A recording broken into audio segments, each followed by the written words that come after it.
Thanks for watching Afternoon Live.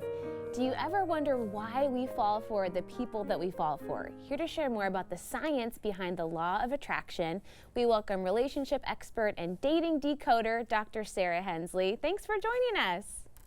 Hi, thanks for having me. So tell me about this science of attraction. Do we tend to be attracted to a type of person, and is there anything we can do about that? Yes, so attachment science is very much related to attraction science. So our attachment needs really are predictive of who we become attached to and attracted to. So in attachment theory, it really posits that our caregivers imprint beliefs about what it means to be close to someone in our childhood, and we carry those beliefs into adulthood with us and into our romantic relationships. And so those beliefs can be positive or they can be negative. And so we tend to seek out people that confirm those inner beliefs that we have about ourselves. Okay, can that set some people up for challenging situations that they can't seem to find their way out of seemingly over and over and over again? Yes, so we do tend to be pattern repeaters if we have insecure attachment wounding from our childhood. So, for example, we have someone who might have more anxious attachment where they really crave a lot more connection. They tend to be attracted to people with more avoidant attachment who like to have distance and space and independence inside of their relationship. So that could be a real mismatch when that happens. What about the role of just kind of online life and social media as it relates to modern dating? I know you interact with a lot of people on TikTok specifically.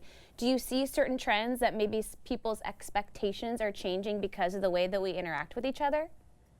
Absolutely. So, online dating is quite a hot topic in the relationship world, mostly because people find it difficult or they struggle to have real authentic connections over, online dating profiles and online dating apps. It just seems like people are craving to meet people out and about, but online just seems to be the easiest way to go about things. But honestly, those connections can drift away very quickly after you make them, and it can be really difficult to find a complex or deep or authentic type of connection over a computer screen or over the phone. So I would say, people should get out, they should try to be social, they should, talk to people, talk to anybody when you're out at Starbucks, talk to the barista.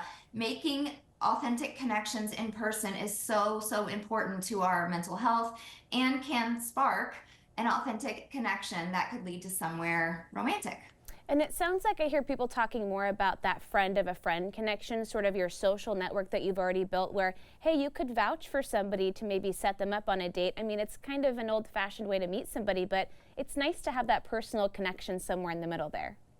Absolutely. That's why I tell people, it's important to still be social. We're sort of drifting towards this trend of just using social media to connect with people and online dating apps to connect with people. And it is affecting our mental health and it is affecting the quality of relationships as well. People who meet in person, there's some science to suggest that their relationship has more quality over and longevity over time. So I think, it's not just about how we meet people initially, but it's how we continue to interact with them, especially in the dating phase.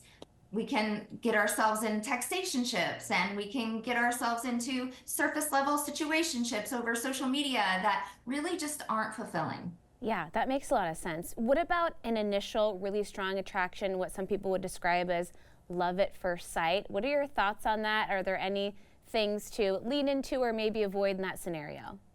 Yes. So really attachment should happen pretty slowly, although research suggests that we can tell if we're physically attracted to someone in less than 1 second. And so it is very instantaneous when we feel that physical attraction. But, if we get too caught up in physicality, we can really miss out on people that would be a better emotional connection for us and who we might develop a stronger physical attraction to over time if we would have just given it a chance. What about people who insist on maintaining a certain level of relationship with an ex, even if it's just a friendship, very surface level? I feel like I know friends that they're hesitant to ever shut that door, but I wonder if it's really healthy to always have those former partners around you that often.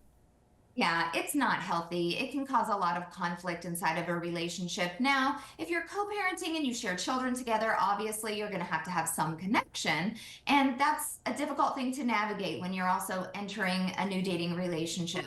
But aside from co-parenting issues, being friends with an ex just isn't a good idea because I mean, it's creating, problems where problems shouldn't be in terms of potential jealousy issues or boundary issues.